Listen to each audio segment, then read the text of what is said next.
চলো পার্ট 4। তো আগেরগুলো এখন আমার আপলোড হয়নি, অনেকদিন হচ্ছে যে আগেরগুলো হয়তো আপলোড হয়ে গেছে, দেখতে পাবে তোমরা, বাট না তোমরা দেখতে পাবে না কারণ এগুলো আপলোড হয়নি। আমি একটা জার্নাল ডায়েরি বানাবো, বিকজ আমি নাম হোমমেড ওয়ার্ল্ডস থেকে আমি এইসব তুলেছি। একটু ফ্লিপ করে দেখে নাও যে ভালো ফ্লিপ হচ্ছে কিনা। এরপরে কাট করে নেবো এক্সট্রাসগুলোকে।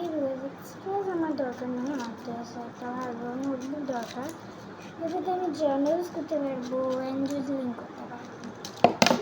তো দেখতেই তো পাচ্ছ নোটবুকের সাইজ হয়ে গেছে, অ্যান্ড সবই চিপকে গেছে, পেজেস সব আমি চিপকে দিয়েছি। আরও কটা পেজ দরকার হলে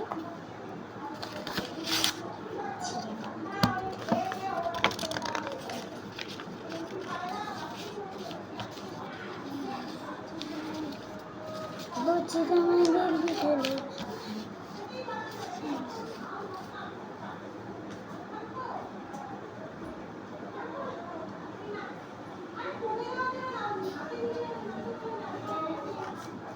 আমি বল ইসকে সরি কবিরাট করে হবে, আমি গাইব না।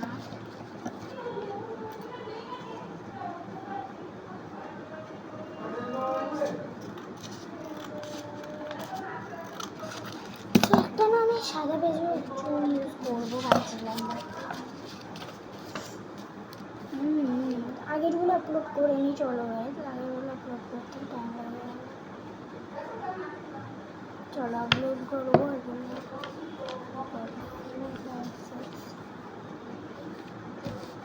তো এইগুলোকে তারপর সাইজে কাটতে হবে,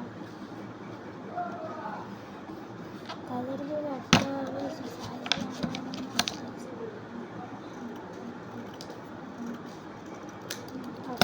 পুরো সাইজে কেটে আমরা ডায়েরিটা বানাচ্ছি।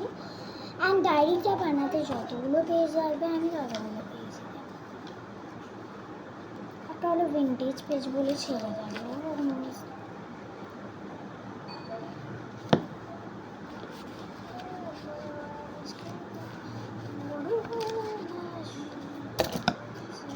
এখানে আমি বুঝতেও পারছি কোনটা বেশি হচ্ছে, কোন বড়ো হচ্ছে, কোন ছোটো হচ্ছে, আমি এটা বুঝে যাচ্ছি।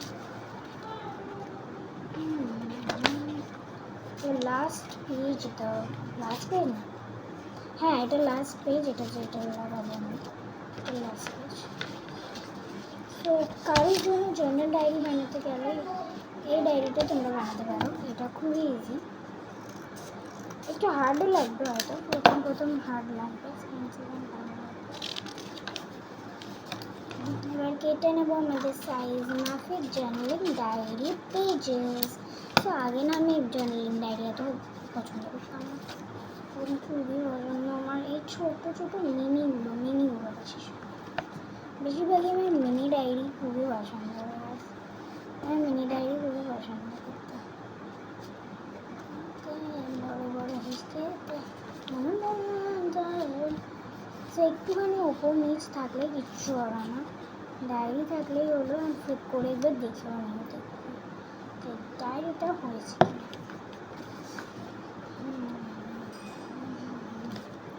সেখানে তোমরা যে কোনো গ্লু ইউজ করতে পারো,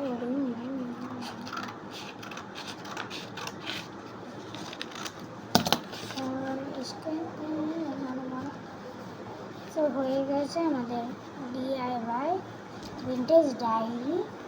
তো এবার লাগাবো হলো গিয়ে কভার, অ্যান্ড ফটোফট আমাদের ডায়েরি কভারটা এটার ভিতরে আছে,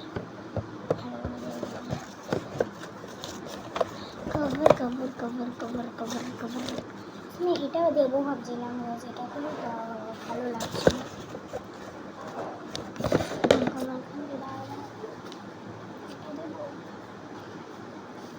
চলো কোনো একটা ভিন্টেজ কভার আমি বানাই,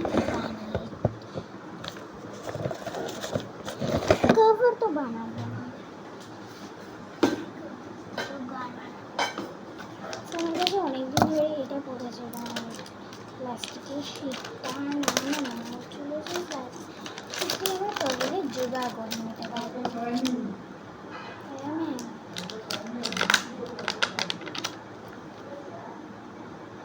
এটা দিয়ে আমি পাউচ বানাবো, বলছি এটা দিয়ে আমরা এটা দিয়ে পাউচ বানাবো।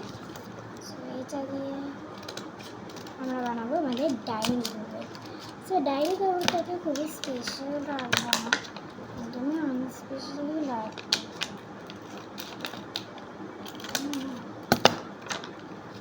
এটা ট্রান্সপারেন্ট কভার হলে না বেশি ভালো হবে, তার জন্য আমি ট্রান্সপারেন্ট কভারটাই দিয়েছি। তো এবার জাদু দেখবেন, সেলো টেপ করতে করতে আমার 10 ঘন্টা লেগে যাবে। সো এটা হলো আমাদের ক্লিয়ার কভার, যেটা আমাদের ডায়েরিটাকে একদম ভালো রাখবে।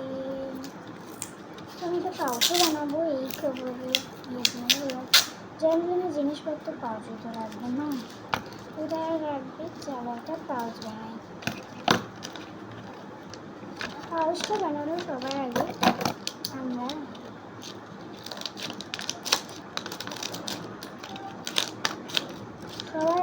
পাউচ না, সবার আগে ফোল্ডার, আমরা যেগুলোতে ভালো সুন্দর সুন্দর জিনিসপত্র রাখবো। সরি, আমি এখানে ক্লিয়ার টেপ ইউজ করছি, because clear tape is the moment of tape, clear tape is the tape of moment. Clear টেপটাকে ভালো করে গ্লু করো না। অ্যান্ড পাউচ ব্যাগটা রেডি পাউচের মতো করে ইউজ করছি, এটাকে পাউচ টাইপ অফ ইউজ করতে পারি।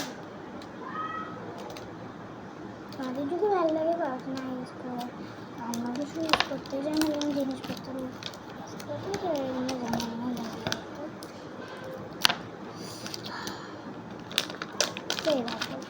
এটা খুলবে।